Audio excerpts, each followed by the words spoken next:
राधा नाम की महिमा। एक बार एक संत जी किसी गांव के निकट आश्रम पर भागवत जी की साप्ताहिक कथा कर रहे थे। तीसरे दिन के वृत्तांत में वह कथा करते हुए कहने लगे, अनेक प्रकार के जो लोग पाप कर्म करते हैं उन्हें अनेक प्रकार के नरकों में जाना पड़ता है, लेकिन एक उपाय है जिसके द्वारा नरकों में जाने से बचा जा सकता है। कोई एक बार सच्चे हृदय से राधा नाम पुकार ले तो वह नरकों में नहीं जाता है। एक सेठ जी जो रोज आकर सत्संग सुना करते थे, सत्संग समाप्ति के पश्चात वह संत जी के पास आकर बड़े जोर जोर से रोने लगे। संत जी ने कहा, अरे सेठ जी, क्यों रोते हो? तुम्हारा मन उदास क्यों है? सेठ जी रोते हुए कहने लगे, भगवान, आपकी कृपा से मुझे सब कुछ प्राप्त है, पर मेरे मन को एक बड़ी चिंता सताती है। संत जी कहने लगे, कहिए कौन सी चिंता है?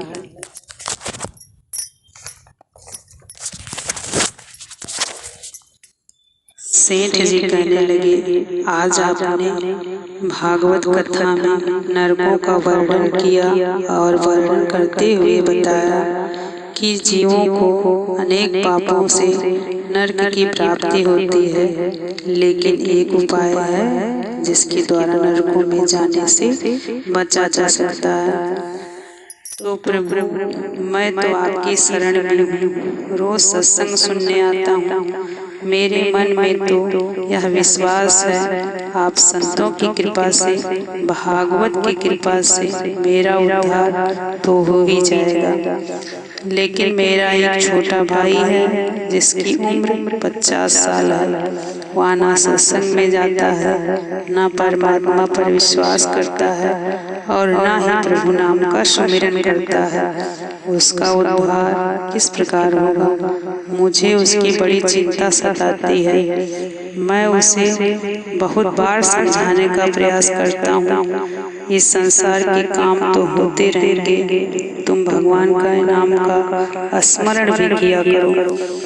तब वह कहता है, ऐसा करने से कुछ नहीं होता, तुम भी मत किया करो। मैं जितना आस्तिक हूँ प्रभु के प्रति, जितना मेरी आस्था है, वह उतना ही कट्टर अनीश्वरवादी है। तब संत जी ने कहा, क्यों चिंता करते हो? एक दिन उसका भी उद्धार हो ही जाएगा। सेठ जी रोते हुए कहने लगे, हे भगवान, उसका उद्धार कब होगा? आप जैसे महापुरुष हमारे गांव में आए हैं, मुझे तो आप पर ही यकीन है, आप ही उसका उद्धार करके जाएंगे। अब आप कैसी भी कृपा कर मेरे घर आइए और एक बार तो उसके मुख से श्री राधा नाम का उच्चारण कराइए। तब सेठ जी की विनय सुन संत जी कहने लगे, कल सत्संग समाप्ति के पश्चात मैं आपके घर आऊंगा और उसे परमात्मा का सुमिरन अवश्य कराऊंगा। दूसरा दिन हुआ, सेठ जी अपने घर गए, संत जी के आने का इंतजार करने लगे। आश्रम पर कथा की समाप्ति हुई। अब संत जी अपने वचन के अनुसार सेठ जी के घर पहुँचे। जैसे ही घर पहुँचे, सेठ जी ने बड़े श्रद्धा भाव से संतों का स्वागत किया।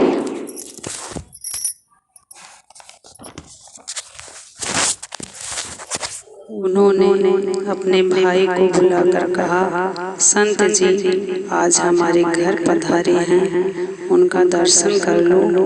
वह अंदर बैठे बैठे कहने लगा, मुझे न किसी संत से मिलना है और न ही भगवान से मिलने की इच्छा है। तुम भी उनकी सेवा करो, तुम भी उनका पेट भरो। संत जी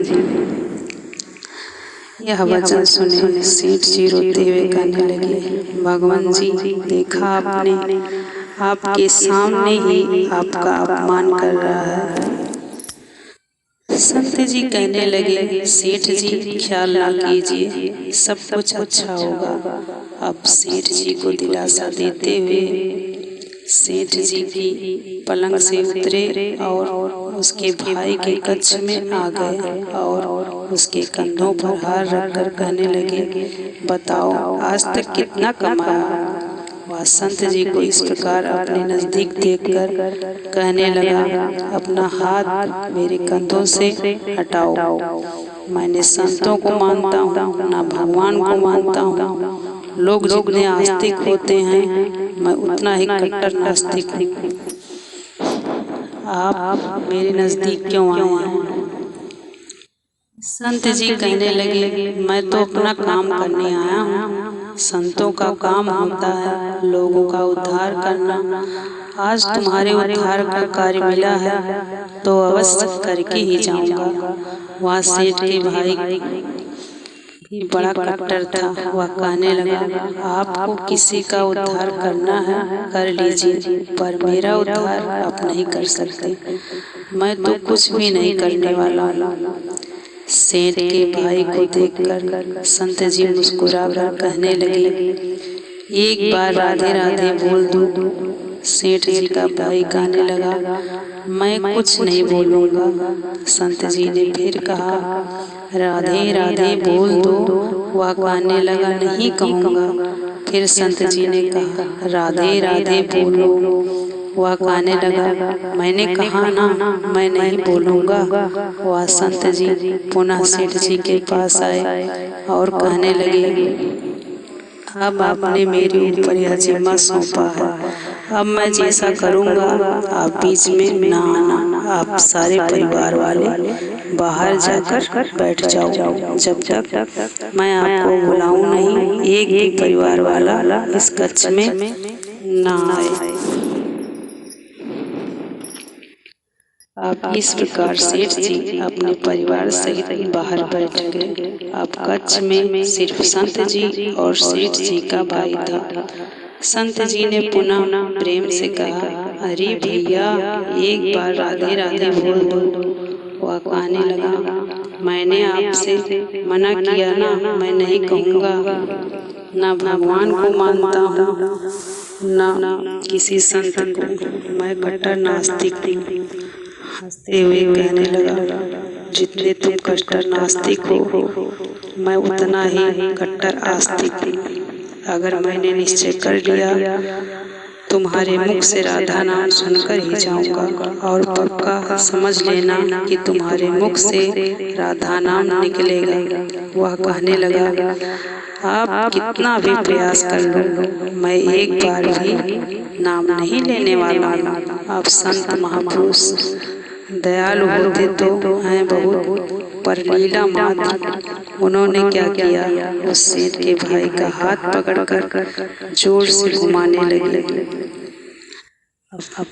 सेठ 18-50 साल का वृद्ध, संत भी वृद्ध थे, पर संतों के अंदर भक्ति का तेज होता है।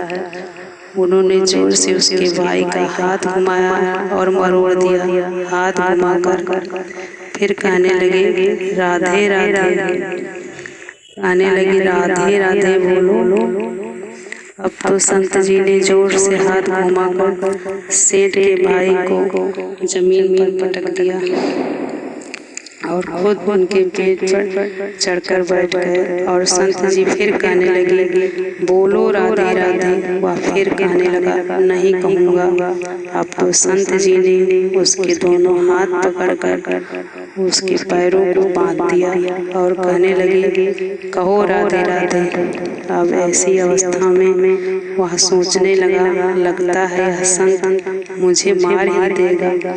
तब उसने बिना इच्छा के एक बार ऐसे ही कह दिया, राधे राधे। जैसे उसने राधे राधे नाम का उच्चारण किया, संत जी ने उसके हाथ पैर खोल दिए। उसके बंधनों को छोड़कर बाहर आकर कहने लगे, सेठ जी आपका कल्याण हो गया, आपके भाई का भी कल्याण हो गया।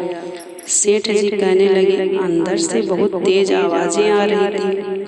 तब संत जी कहने लगे, आपने काम ही ऐसा दिया था आपने कहा था वह नास्तिक है, कभी कुछ बोलता ही नहीं।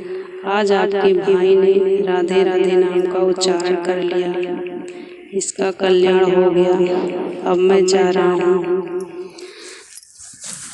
कल पुनः मेरी कथा है।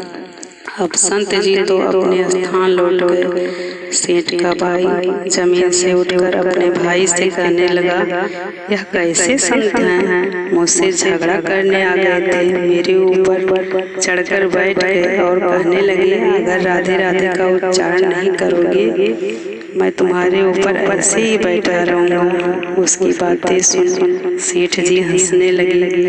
वह हंसते हुए मन में भगवान को धन्यवाद देते हुए कहने लगे, हे प्रभु, आपने बहुत बड़ी कृपा की है। आपके भक्त खुद कष्ट सहकर दूसरों को सुख प्रदान करते हैं, दूसरों का कल्याण करते हैं। समय व्यतीत होता गया। मुश्किल से 5-6 महीने गुजरे होंगे। अचानक एक दिन छोटे भाई का देहांत हो गया। शरीर समाप्ति के पश्चात आत्मा शरीर से अलग हो जाती है। वह आत्मा ही ऊपर यमराज के पास जाकर सारे हिसाब किताब देती है। अब इस व्यक्ति का हिसाब किताब बोला गया। यमराज ने चित्रगुप्त से कहा, जो आप इंसान हमारे पास लाए हैं उसका हिसाब क्या है? चित्रगुप्त कर्मों का हिसाब देखकर बताने लगे, हे भगवान, इसने अपने जीवन में कभी परमात्मा का स्मरण नहीं किया, सदा पाप ही किए हैं, इसे तो सीधे नरक भेज दिया जाए। अब यमराज के आदेश अनुसार जैसे ही उसे नरक भेजा जा रहा था, तभी चित्रगुप्त ने कहा, भगवान एक बात तो और है। यमराज ने कहा, कौन सी बात? चित्रगुप्त ने कहा, भगवान एक बार संतों के कहने पर इसने राधा नाम का उच्चारण किया था। अब एक बार राधा नाम उच्चारण का क्या फल दिया जाए? यमराज ने दूतों से कहा, थोड़ी देर रुक जाइए, इसका हिसाब किया जाएगा, इसके बाद ही इसे नरक में भेजा जाएगा। यमराज ने पुनः चित्रगुप्त से कहा, जल्दी ही उसका हिसाब देखो, कहीं इसने और कहीं तो परमात्मा के नाम का उच्चारण नहीं किया है। चित्रगुप्त ने फिर से पुनः सारा हिसाब देखा और देखकर कहने लगा, भगवान, इसने एक बार जो राधा नाम का उच्चारण किया है वह संतों के भय से किया था, दिल से भी नहीं किया था, पर एक बार राधा नाम का उच्चारण किया है। जीवन पाप में अब क्या किया जाए?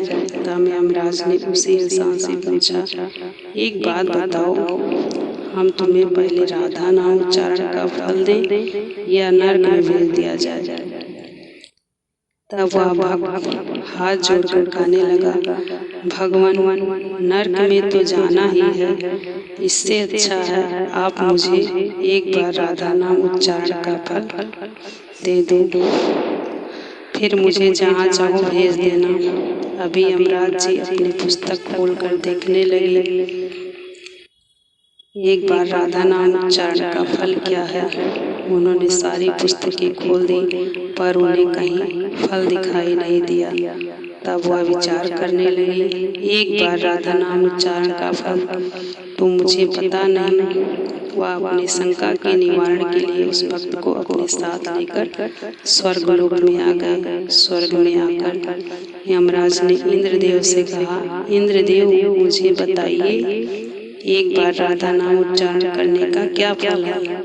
तब इंद्रदेव बहुत प्रयास किए, पर उन्हें भी इसका फल पता नहीं चला। तब वह सब मिलकर ब्रह्मदेव के पास आए। ब्रह्मदेव ने जब उन सबको देखा, तब ब्रह्मदेव ने उनसे पूछने लगे, यह आपके साथ इंसान कौन है? तब इंद्रदेव कहने लगे, भगवान, इसने एक बार राधा नाम का उच्चारण किया है, बाकी सारा जीवन इसने पाप किया है। हमें तो पता नहीं राधा नाम उच्चारण का क्या फल है, इसलिए हम आपके पास आए हैं। तब ब्रह्मा जी ने भी बड़ा प्रयास किया, एक बार राधा नाम उच्चारण का फल क्या है अब उन्हें भी नहीं पता चला। तब वह ब्रह्मदेव से कहने लगे, हम सब मिलकर इसे शंकर जी के पास ले चलते हैं।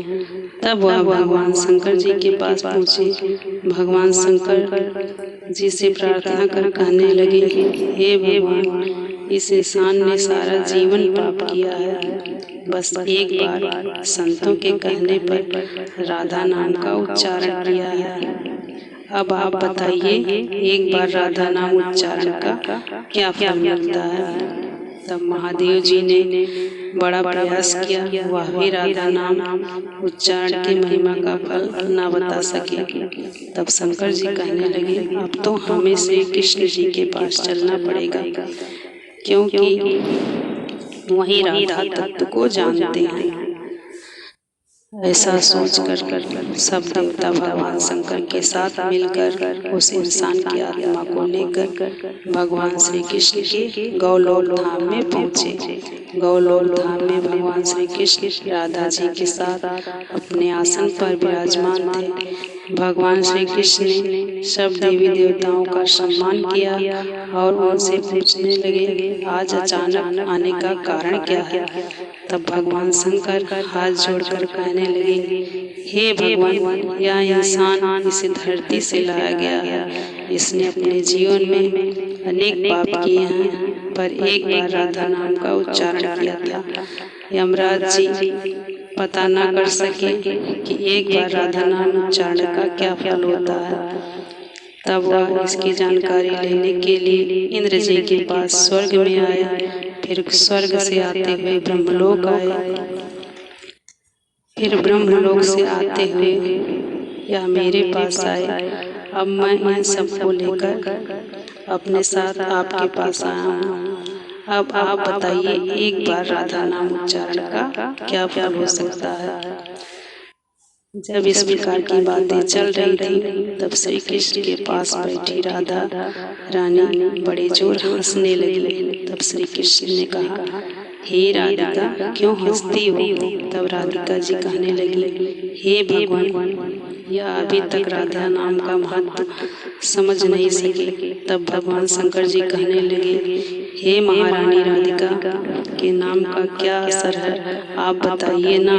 तब राधिका जी कहने लगी, हे महादेव, आप खुद सोचिए, इस व्यक्ति ने एक बार राधा नाम जपा, वह एक बार राधिका के नाम जपने से स्वर्गलोक सैर करके आया, ब्रह्मदेव का ब्रह्मलोक दर्शन करके आया, आपके महादेव लोक में आपका इसने दर्शन किया। आज एक बार उच्चारण के प्रभाव से यह आप सबको साथ लेकर हमारे गौलोक धाम आया, मेरे दर्शन और श्री कृष्ण का पूजन कर रहा है। इससे अधिक राधा नाम का और क्या फल हो सकता है। जब राधिका जी ने इस प्रकार एक बार राधा नाम का महत्व बताया, तो यमराज कहने लगे, यह तो बड़ा आनंद फल है। जो व्यक्ति नरकों में जाने वाला था, वह एक बार उच्चारण से सब लोगों की यात्रा कर आया। भगवान श्री कृष्ण और राधा रानी के चरणों में उपस्थित हो गया। इससे और अधिक फल क्या हो सकता है। तभी फिर से यमराज कहने लगे, भगवान, क्या अब इसे नरकों में जाने की आवश्यकता है। तब श्री कृष्ण जी कहने लगे, हे धर्मराज, जिसने एक बार राधा रानी के चरण के दर्शन कर लिया हो, वह तो कभी नरक में जा ही नहीं सकता। तब वह भक्त जो राधा रानी के दर्शन कर रहा था, वह कहने लगा, हे महारानी, मैंने संतों के भय से आकर राधा नाम का उच्चारण किया था, पर जो सच्चे हृदय से आपके नाम का उच्चारण करते हैं, उन्हें तो जमीन में कोई भय ही नहीं। वह तो नरकों की यात्रा में कभी निकलेंगे ही नहीं, वह तो सीधा आपके चरणों में समा जाएंगे। इतना महत्व एक बार राधा नाम के उच्चारण का, तो सच्चे हृदय से जो एक बार इस प्रकार कह दे, राधे राधे श्याम मिला दे, तो राधा नाम का उच्चारण करते ही परमात्मा का साक्षात दर्शन हो जाता है। राधे राधे। धन्यवाद।